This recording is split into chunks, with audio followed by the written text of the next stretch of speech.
Disclaimer: this video is full of blasphemy and satirical sketches about religious figures and events. Do not watch if you're worried you'll get offended.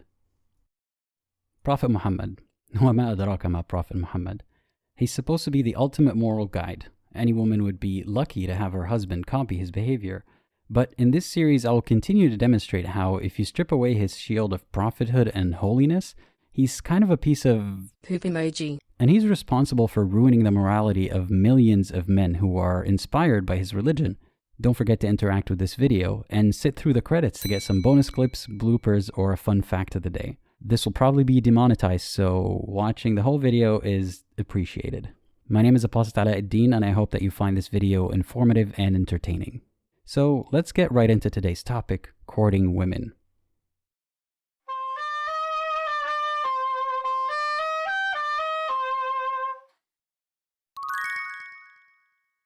My last video was a sketch about an event where Muhammad walks up to a woman and says, "Let me smash," or "marry me for free."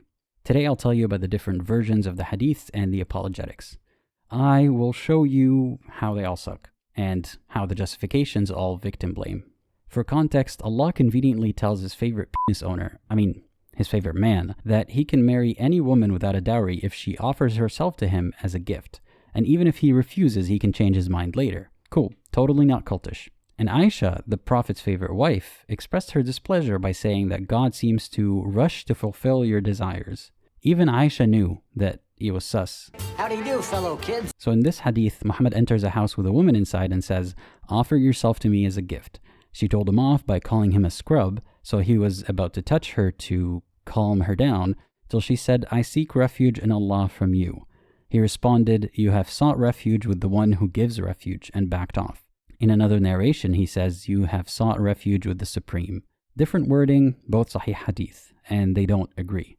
If you call Islam consistent, then I have a bridge to sell you in the afterlife. First, according to his so-called God, that's not what he's supposed to do. She's the one who's supposed to offer herself as a gift. So that's one verse he doesn't quite follow. And what kind of man goes to a strange woman and asks her to marry him, let alone for free? Secondly, he shouldn't be entering a house without permission, so he's not following this verse either. And presuming that she did give him permission, but that part is not recorded in the hadith, he didn't immediately leave when he was told off, so he went against this verse. Thirdly, why wasn't he lowering his gaze, going against this verse?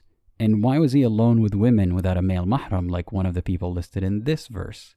There can only be one conclusion. Muhammad was a fake Muslim. Islam is perfect, Muhammad is not. Before we get to the apologetics, I am not done. Here's a second version of the incident, and there are far fewer details in this one, but the ones that are present are pretty damning. Aisha was there, not the servant, and this woman was brought to the Prophet, not the other way around. There is no mention of him asking her anything. He just came close to her, and she said, "I seek refuge in Allah from you." Notice how in both instances, he backed off while saying he's doing it because of God? What's the point of that specification? Had she said no or kalla, would he have backed off? I don't know. But it makes you wonder if he backed off because he has to respect that Allah character, not her wishes or feelings. If you ever catch yourself making a woman uncomfortable, just say sorry and back off. And here's me teaching you and Muhammad some morality. And why is he courting women in front of Aisha, his wife? Probably part of the grooming process. "Look, my very young wife, this is how things are done here." And he has the nerve to say that women complain a lot and they're naggy and jealous. In an alternate universe, if he told Aisha to exit the room before he courts this new woman, Muslims would have praised him for being so sensitive to women's feelings, but they don't scrutinize him for being insensitive. He's being judged on easy mode. Tangent time. Chicka-chicka. Something to note about this verse is that it switches between the second and third person. For example, a believing woman who offers herself to the Prophet without dowry, if he is interested in marrying her, this is exclusively for you, meaning Muhammad. Now, before someone jumps in and says, "This is how the Arabs of the region spoke," or something like that, I'm just saying that beauty of language is subjective, and this is a confusing way to write a timeless verse. I'm pretty sure Arabs today don't write like that, let alone non-Arabs. You'd expect a perfect book to be consistent. Is that too much to ask? The verse also allows incest and sex slavery, but we don't have all day, do we? Step cousin, what are you doing? Something else I notice is how much emphasis Muhammad puts on the women in the problem of male and female lust. This verse says, "Hey guys, don't stare and keep your eggplants in your pants." Simple, to the point, you could even make merch out of that. This verse says, "Hey girls, don't stare, keep your mahallabiyya and your jalabiyya, and cover up, and hide your adornments from men except your husbands, your fathers, your father-in-law, your sons, your stepsons, your brother's sons or sister's sons, your fellow women, those bondwomen in your possession, male attendants with no desire, or children who are still unaware of women's nakedness. Oh, and don't stomp your feet, because men's peepees go stone idol mode if they hear your jewelry clunking. No anklets. No pomegranates." Can you guess God's gender? I'll give you a hint. He's angry, he's controlling, especially of women and their bodies. Take your time. Oh, and what does adornments that normally show mean? Well, scholars disagreed, of course. Some say clothing, or face and hands, or kohl. Why can't God explain himself? Have you ever had a dream that you... Some scholars even think that women should cover up in front of disbelieving women. Are disbelieving women that enticing? Let's be honest. Oh, and remember how in this verse Muhammad says that you can pay a slave half the dowry of a free woman? Well, guess what? The glorious and exalted leader skipped that rule for himself. He married a slave and said her freedom is her mahr, her dowry. That just sounds like slavery with extra steps. But I digress. Let's get to the apologetics, shall we? Actually, this was okay because... The apologetics are a mess. Multiple hadiths, multiple events, multiple justifications. Sources are in the description and they all contradict each other. Some say her name was Umayma. Some say Asma. Some say Amra or Ghaziyya. They're all different women with different stories. And the apologists acknowledge that there are different stories, but they say that they complete each other. Gaslighting is the 7th pillar of Islam, right after whataboutism. Go watch that video if you haven't already. The same source would present wildly different justifications and say, pick whichever one you want, basically. Bear with me because there's so many of them. She was promised to him as a wife, or she agreed to marry him, but in this incident she didn't recognize him and that's why she told him to leave. You need to leave! Yet, they debunk each other. And what kind of man marries a woman he never actually met? As this source so ironically, incriminatingly says, all this actually happened at the time of first interaction after the marriage had already been solemnized. First interaction. Why is he marrying her? Because he heard she's beautiful or was told she's beautiful when he knows absolutely nothing about her personality and she never even saw him before. And why would he approach her without introducing himself and not realize how creepy that is? She already expressed her lack of interest, yet he still came close to her and tried to touch her. Oh brother, he only wanted to touch her to calm her down. Really? Gaslighting is the 7th pillar of Islam, even if that were true. If a woman doesn't recognize you, or does, and tells you to go away, you don't touch her to calm her down. I mean, that's just like the rules of feminism. That's victim blaming. Ugh, why are you so hysterical? I know what'll help you. Let me get my hands on you. Was he so deluded about his prophethood that he didn't consider her perspective? I mean, even if he had some kind of healing power in his hand, wouldn't he think about what she's thinking? How did he live that long without gaining that obvious nugget of wisdom? Don't touch women who say no, even if you think you're being a philanthropist. The narrators keep repeating how she was the most beautiful and youthful looking, and they always say that about every other woman as if to excuse something or another, and you'll see why. Aisha said that he has started to choose wives from other tribes and soon they will make him lose interest in us. And can you blame her for not wanting enough co-wives to start a soccer team? She's absolutely justified. If that's what the favorite wife is saying, imagine what happens to the one who gets neglected as he loses interest. Watch this video to find out more. And this man has the audacity to moan about their jealousy as if it's some kind of deficiency or vice. Victim blaming yet again. So as this narrative goes, the wives fear neglect and they sabotaged her. They convinced her that he likes being told, I seek refuge in Allah from you.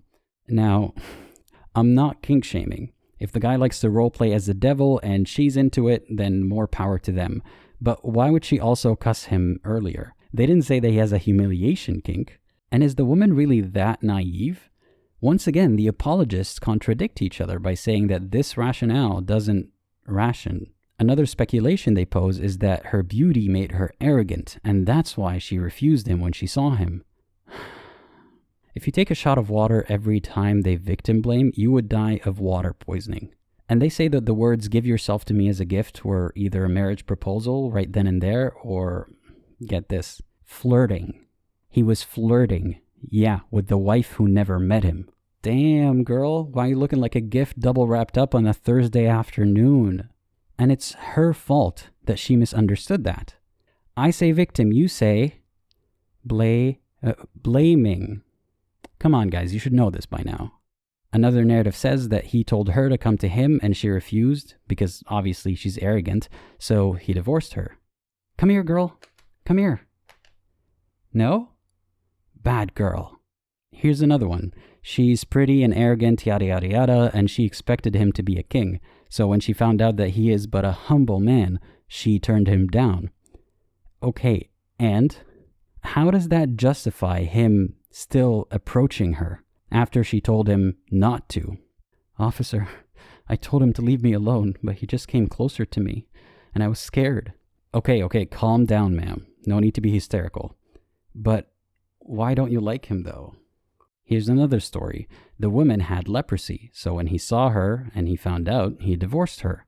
Keep in mind that this may be a very different incident and a different person, but Muslims paint him as this man who charitably marries so many women just to help them out, yet he was seeking more marriages just based on rumors of the women being beautiful.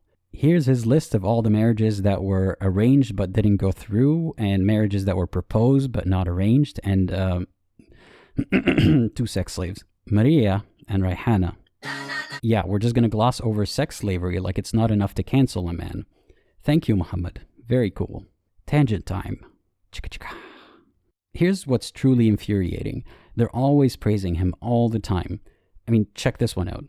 All of it points to the noble attitude of the Prophet because he did not want to marry somebody who he felt did not want him.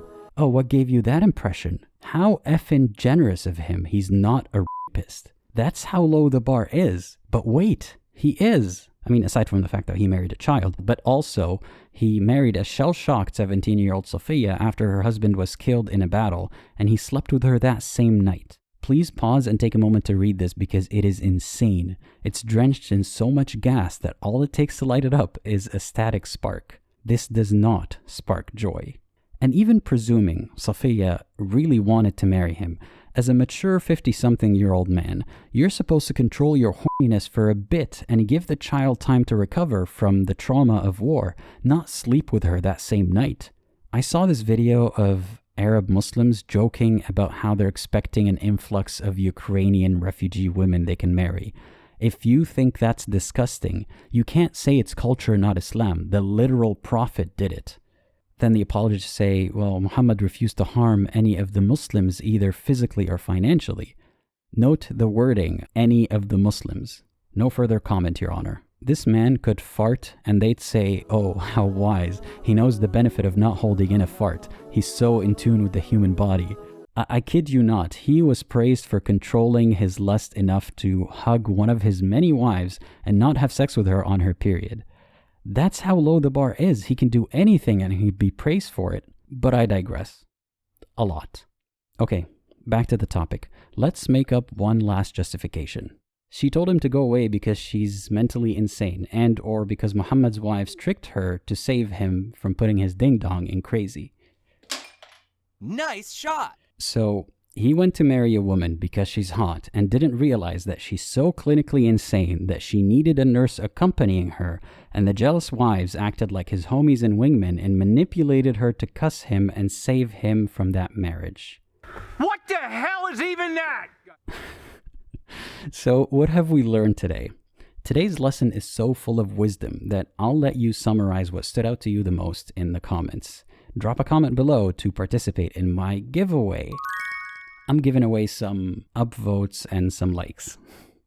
And one pinned comment. Thank you all for watching, and as always, think critically and think for yourself, and there's a bonus video after the credits.